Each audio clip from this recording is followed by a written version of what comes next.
Hi friends, आप सबका स्वागत है फॉर डीएलएड क्लासेस में। तो आज की जो वीडियो है, जैसा कि मैंने बताया था इससे प्रीवियस वाले वीडियो में, मैंने एक पूरा F9 पेपर का जो ऑल इम्पोर्टेंट क्वेश्चन दिया था, उस क्वेश्चन में से कुछ क्वेश्चनों का आज इस वीडियो में हम आंसर देखेंगे और उसके बाद जो बाकी रहेगा क्वेश्चन उसका हम जो है सो अगले वीडियो में उसका आंसर देंगे। तो आज के जो इम्पोर्टेंट क्वेश्चन के आंसर जो है F9 के, ये जो है सो बहुत ही इम्पोर्टेंट VVI क्वेश्चन के आंसर होंगे। तो चलिए देखते हैं। हमारा जो पहला क्वेश्चन है, व्हाट इज सिलेबल, सिलेबल किसे कहते हैं। तो इसका आंसर देखिए यहाँ पे है, ए syllable is a unit of pronunciation which has one vowel sound with or without surrounding consonant, for, forming the whole or a part of a word. Sometimes syllables are referred to as the beats of spoken language। देखिए अब यहाँ पे syllable क्या है वो समझते हैं। तो अंग्रेजी शब्द में syllables, देखिए अंग्रेजी शब्द क्या है, syllable से बनते हैं अक्षर या एक इकाई को आप कह सकते हैं उच्चारण, जिसमें एक स्वर ध्वनि हो आसपास के साथ या उसके बिना व्यंजन, या उसके आसपास भाई एक स्वर हो या उसके सहायता से मिली हुई कोई शब्द व्यंजन किसी शब्द का पूरा या उसका एक भाग बनाते हैं। किसी शब्द का एक भाग या जो है सो एक पूरा शब्द बनेगा, नहीं तो इस पूरे शब्द का एक भाग बनेगा। वही जो है इसका जो क्या है, इसे हम शब्दांश कह सकते हैं। उस जो है सिलेबल को, किसी भाग का जो है कभी कभी शब्दांश होते हैं। जो हमारा जो देखिए यही है हमारा। उसके बाद है, sometimes syllables are refer to as a beat of spoken language. The number of times we hear a vowel in a word, the number of vowel sound decide the number of syllables in a word.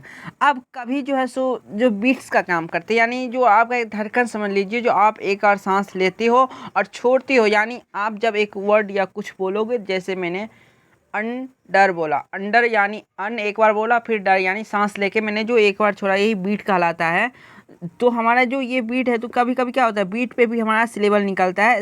ये जो है spoken language में जो हमारा जो है सो अक्षर, जो इसमें जो है जितनी बार हम जो है सो सुनते हैं किसी शब्द को, स्वर या शब्द में मौजूद अक्षरों की संख्या जो है सो उसको अगर हम सुनेंगे जितनी बार, उतनी बार हमारा क्या होगा, वो सिलेबल कहलाएगा।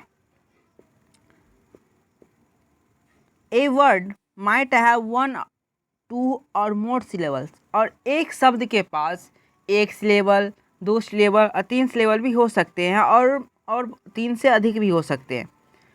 The word with one syllable are called monosyllable word. जिस वर्ड के पास एक सिलेबल रहता है उसे मोनोसिलेबल कहते हैं। Whereas word having more than one syllable are known as polysyllabic word. For example, आप जिसके पास एक से अधिक होते हैं उसे पॉलीसिलेबिक कहते हैं। एग्जाम्पल के लिए, जैसे कि मैंने यहाँ पे लिखा है, वन सिलेबल में जो है सो एक ही बार में बोले जाने वाली शब्द जो है सो है डॉग, आर्म, सच, गो। ये सब कुछ एग्जाम्पल है। यानी आप सिलेबल इसे भी कह सकते हैं जो जितनी बार वो शब्द बोली जाए, यानी उस शब्द को बोलने में आपका जितना समय लगे, आप जितना सांस ऊपर नीचे करते हो। जैसे डॉग, डॉग मैंने एक ही बार में बोल दिया, तो यही हमारा क्या हो, वन सिलेबल। अब देखिए वर्ड हैविंग टू सिलेबल, जिसके पास दो सिलेबल्स हैं। अंडर, जैसे कि मैंने बताया था, अन एक बार मैंने पढ़ा, फिर उसके बाद डर, तो दो बार में। होम, वर्क, तो वही होम उसके बाद फिर वर्क, तो ये दो बीट में हुआ। फिर थ्री सिलेबल हुआ पोटैटो, पोटैटो, एक्सरसाइज, ये क्या है, थ्री सिलेबल्स वर्ड है। तो सिलेबल्स हम इसी को कहते हैं। इसमें मैंने डिफाइन किया है सिलेबल्स को। उसके बाद हमारा जो है स्ट्रेस, व्हाट इज स्ट्रेस, ये भी इम्पोर्टेंट है। स्ट्रेस किसे कहते हैं, स्ट्रेस का मतलब क्या होता है, तनाव, जोर। आप जब वर्ड पे जोर देते हो वही हमारा स्ट्रेस कहलाता है। तो इसका जो है हमारा, चलिए देखते हैं इसका question. Stress is an extra force which a speaker put on a word और ए syllable in the word.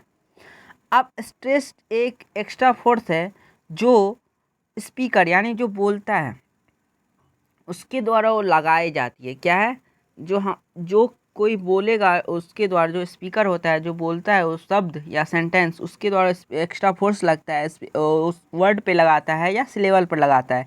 In the let us pronounce the following. ये जो है सो वर्ड का ही पार्ट है, यानी ये भी शब्दांश पे लगता है। ये वर्ड पे लगेगा या उसके सिलेबल यानी उसके अंश पे, उस शब्द के अंश पे जो फोर्स पड़ता है। Let us pronounce the following words aloud: finger, wisdom, report, dictionary, worship, answer and think which part or level of each word is emphasis more। आप ये सब वर्ड को देखिए और सोचने की कोशिश करिए जो आपका जो जोर जो है सो कहाँ अधिक पड़ रहा है इसके पार्ट पे। We shall notice that emphasis is laid on the first part or syllable of। जैसे आप देखिए जहाँ की इसमें जो जितने वर्ड दिए हैं उसमें मैंने लिखा जो फर्स्ट पार्ट ऑफ जो सिलेबल जो है सो कहाँ कहाँ पर जो है सो पड़ता है, यानी जोर emphasis मीन्स जोर होता है, दबाव होता है जो वर्ड पे पड़ रहा है। तो फिंगर में क्या पड़ रहा है, FIN पे पहले पर। इसमें फर्स्ट पार्ट ऑफ सिलेबल दो पार्ट के होते हैं, पहले फर्स्ट पार्ट पे पढ़ेंगे या जो सेकेंड पार्ट यानी उसके लास्ट वाले पे। तो ये जो है फर्स्ट सिलेबल जो है फिंगर में FIN पे पढ़ते हैं, डिक्शनरी में DIC पे एंड आंसर पे ANS पर। उसके बाद whereas the second part of syllable wisdom, जैसे विजडम में DOM पर पड़ेगा, रिपोर्ट में PORT पे एंड वर्शिप पे SHIP पे। Is emphasis, this emphasis on the syllable is called stress. ये जो हमारे जितने भी DOM हैं, DIC हैं, FIN क्या है, इस सब के जो है स्ट्रेस का, यानी ये आप फिंगर का स्ट्रेस क्या कहलाएगा, FIN, डिक्शनरी का DIC, विजडम का DOM, यही हमारा क्या कहला है, stress. If we make a second with more energy the second comes out with the force. Similarly when we make a sound with the less energy the sound comes with less force. अब जो हम जब ज़्यादा energy लाएंगे कोई sound ज़्यादा force के साथ, अब जब हम किसी चीज़ पे अगर ज़्यादा फोर्स लगाएंगे तो क्या होगा, ज़्यादा एनर्जी लाएंगे तो ज़्यादा फोर्स के साथ वो जो है चीज़ बाहर आएगी। When a sound with less energy, आज जब कम एनर्जी लाएंगे, कम साउंड जो है सो बोलने में कम एनर्जी लाएंगे तो क्या शब्द कम एनर्जी के साथ बाहर निकलेगी। Now it can be said that stress is the degree of force with which A sound और ए सिलेबल। आप कह सकते हैं क्या है, जो डिग्री ऑफ फोर्स है जो हमारा जो है सो साउंड और सिलेबल वर्ड इज प्रोड्यूस, जो हमारा देखिए आप अब क्या इसके आधार पर क्या कर सकते हैं, that stress is the degree of force. Stress क्या है, डिग्री ऑफ फोर्स है जो हमारा लाइज कहाँ पे करता है, विच ए साउंड और syllable a word is produce. Word कैसे प्रोड्यूस होता है, साउंड और सिलेबल के जरिया वो जो है हमारा स्ट्रेस का काम करता है, फोर्स का, डिग्री ऑफ फोर्स का करता है, और साउंड और सिलेबल जो है से के द्वारा वर्ड हमारा प्रोड्यूस होता है, यानी हम बोल पाते हैं। उसके बाद है हमारा व्हाट इज़ इंटोनेशन, ये भी इम्पोर्टेंट है, आज जितनी इम्पोर्टेंट है वो हम करा रहे हैं। अगर आप ये वीडियो देख रहे हो अभी तक तो एक लाइक ज़रूर करिएगा और एक कमेंट ज़रूर करिएगा, मुझे पता चले कि कितने लोगों ने देखा है इस वीडियो को पूरी तरह से और पूरा वीडियो। उसके बाद हमारा जो है देखिए what is intonation, we talk to different person in different situation, do we have use the same pitch tone will speaking. अब यहाँ पे आपका एक क्वेश्चन पूछ रहा है, आप डिफरेंट व्यक्तियों के साथ जो आपको अच्छे लगते हैं, जो आपको नहीं भी अच्छे लगते हैं, आप डिफरेंट सिचुएशन यानी जो परिस्थिति, खुशी की परिस्थिति हो, दुखी की परिस्थिति हो, कैसी भी परिस्थिति हो सकती है, आप सेम पिच और सेम ट्यून में बात करते हैं। सभी मतलब आप सभी विभिन्न परिस्थितियों में एक ही तरह से बात करते हैं सबसे, कभी आप गुस्सा नहीं होते हो, कभी खुश नहीं होते हो, हमें तो यही आपसे पूछा है, सब होते हैं यहाँ पे। और फिर ऑफकोर्स ऑब्वियसली नॉट, क्या ऑफकोर्स नॉट, आप ऐसा नहीं करते हैं, आप सिचुएशन के हिसाब से बातें करते हैं। तो the pitch various in different situation and context, this variation of pitch used when speaking is called intonation. अब वही टोन, वही पिच के साथ जो आप बात करते हो, जब आपका सेंटेंस निकलता है ना, वही आपका इंटोनेशन कहलाता है। और खुशी में आप कुछ ऐसे वर्ड बोल रहे हो जो सिचुएशन पे डिपेंड करता है, तो आपका क्या कहलाएगा, वो इंटोनेशन कहलाएगा। It can indicate the attitude and emotion of the speaker. ये आपका क्या जो है, ये जो है आपका इमोशन आपके एटीट्यूड को जो है निखारता है, इंडिकेट करता है, जो आप अभी कैसे फील कर रहे हो, अभी खुश हो, आपका माइंड अभी अस्थिर है, क्या माइंड आपका अभी डिस्टर्ब चल रहा है, ये सब इंटोनेशन पर डिपेंड करता है। इंटोनेशन आपका जो है सो इंडिकेट करता है। It also signals the difference between statement and question. अब ये जो है सो ऑल्टो जो है सो सिग्नल्स भी है, जो आप क्वेश्चन पूछ रहे हो या आप कह रहे हो। अब जैसे मैंने कोई व्यक्ति आ रहा है, मैंने उसको क्या कहा, आप जा रहे हो, मतलब यहाँ पे खड़ा है कोई व्यक्ति खड़ा है और मैं भी यहाँ पे बैठा हूँ, और उसके बाद मैं उससे पूछा आप जा रहे हो, तो वो क्या बोलेगा, हाँ मैं जा रहा हूँ या नहीं मैं जा रहा हूँ। और फिर मैंने पूछा वही सेंटेंस को छोड़ के, मतलब ये सेंटेंस मैंने दिया जो क्या आप जा रहे हो, यानी मैंने देखिए दोनों तरीक़ा से मैंने एक क्वेश्चन ही किया, यानी मेरा क्या इस पर जो है मैं स्टेटमेंट्स दे रहा हूँ या क्वेश्चन कर रहा हूँ, ये भी मुझे इंडिकेट कर रहा है। अब क्या आप जा रहे हो, क्या आप जा रहे हो, जैसे कि मैंने क्वेश्चन किया, और मैं डायरेक्ट वैसे ही पूछ सकता था जो आप जा रहे हो, यानी मेरा जो स्टेटमेंट है या जो मेरा क्वेश्चन है वो भी इससे निखरता है जो मैं क्या बोलना चाह रहा हूँ इंटोनेशन के माध्यम से। Different types of question. Intonation focus attention on important element of spoken message and help to regulate conversational interaction. अब ये जो है सो हमें जो है conversational interaction में रेगुलेट हेल्प करता है। मैसेज स्पोकन में बहुत जो हमारे ट्यून में क्या है, एक तरह का ट्यून ही देता है ये, जो आपका कैसा अभी जो है सो आपकी मानसिक स्थिति अभी कैसी चल रही है ये बताता है। The pitch will speaking sometimes fall and at time rise and so we have falling और राइजिंग इंटोनेशन। अब कभी कभी आपका जो है कोई जो टोन है जो आपका जो है यानी बोलने का जो उतार चढ़ाव है जो कभी बहुत जो कभी आप क्या होते हैं राइजेस होता रहता है, जो आप कभी ज़ोर ज़ोर से बोलते हो, और कभी आप नम्र में या जब आप सैड रहते हो तो आप आराम से बोलते हो। तो ये क्या है हमारा इंटोनेशन में आता है। आप यही क्या क्या कर सकते हो, जो इंटोनेशन क्या होता है, राइजिंग एंड फॉलिंग, फॉलिंग और rising intonation. When we make a request we are polite and there is change in intonation from low to high। आप जब भी विनम्र रहते हो और किसी के साथ आप जो है रिक्वेस्ट करते हो तो क्या आपका कहलाता है, इसमें क्या होता है इंटोनेशन चेंज होता है, लो टू हाई इंटोनेशन होता है। This is the rising intonation. For example may I come in sir, आप सर यहाँ पे आप सर पे जोर दे रहे हो। और दूसरा है when does the meeting start, कब मीटिंग स्टार्ट हो रही है, तो ये सब क्या होगा राइजिंग इंटोनेशन, यानी लो से may I come in sir, when does the meeting start, would you like a cup of tea, यानी इसमें आप क्या कर रहे हो, जिस पे सर पे जोर पड़ा है, स्टार्ट पे टी पे, तो ये आपका राइजिंग इंटोनेशन, यानी जो शुरू होते होते लास्ट में इस पर आप जोर पड़ा। In the above sentence the pitch of the voice raises up when we utter sir, start and t।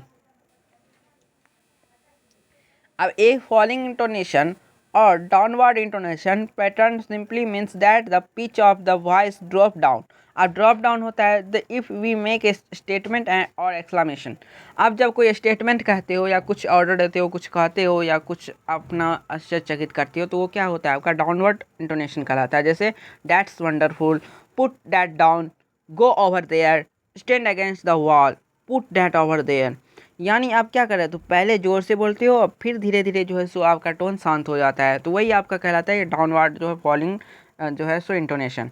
उसके बाद all of the this have falling intonation. Statement, command and exclamation are the instance in which we use falling intonation. आप जो है so statement, command को, intonation, order को, ये सब क्या कहते हैं फॉलिंग इंटोनेशन में यूज़ करते हैं।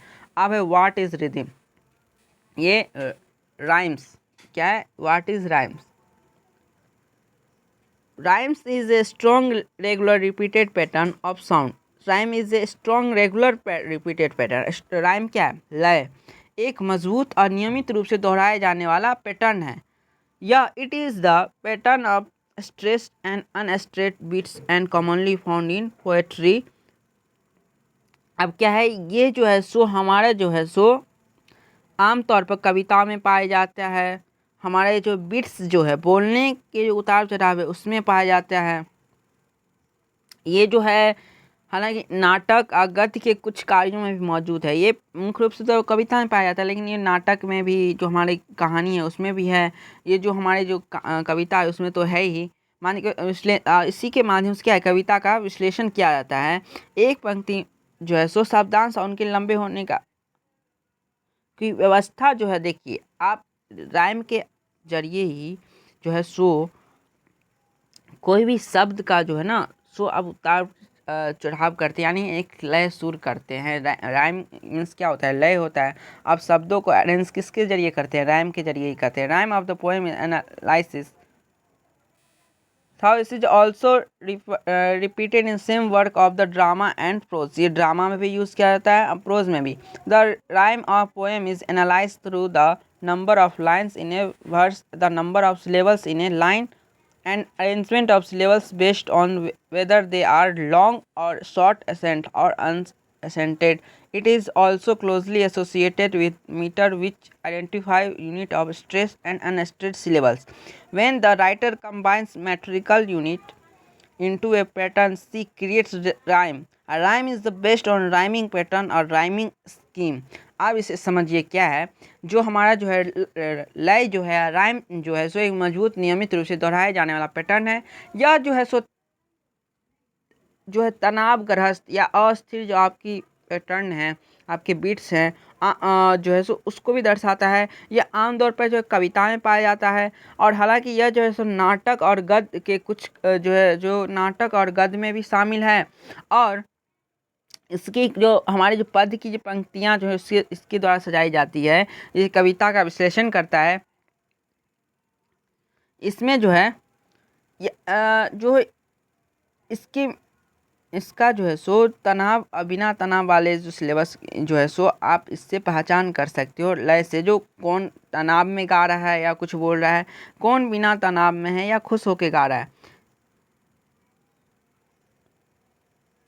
ये जो है सो हमारे रैम का जो है सो हमारे जितने भी कहानीकार हैं, कविताकार हैं, जो हमारे लेखक सब हैं, वो ज़्यादा यूज़ करते हैं. इसके ज़रिए आप जो है सो ये जो है सो हमारे छंदों को, इकाइयों को एक पैटर्न में जोड़ता है. उसके जो ये सब लेखक लोग जो है सो ज़्यादा इसका यूज़ करते हैं, जो अपने छंदों को, इकाइयों को एक पैटर्न में जोड़ते हैं, एक लय बनाते हैं, फिर उनसे जो है स्वर निकालते हैं. अच्छा सुनने में, अच्छा जिससे लगता है सुनने में अच्छा लगता है, वो राइम अच्छी तरीके से बना रहता है. यही हमारा राइम कहलाता है.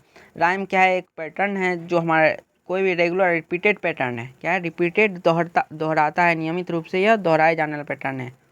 यही हमारा राइम कहलाता है. अब हमारा जो है सो अगला जो इम्पोर्टेंट क्वेश्चन है, उस पर जो हमारा नेक्स्ट वीडियो होगा वो होगा जो व्हाट इज़ रीडिंग के जो पार्ट हैं, जिसके मैंने इस पर वीडियो बनाया, एक्सटेंसिव इंटेंसिव रीडिंग, उस पर.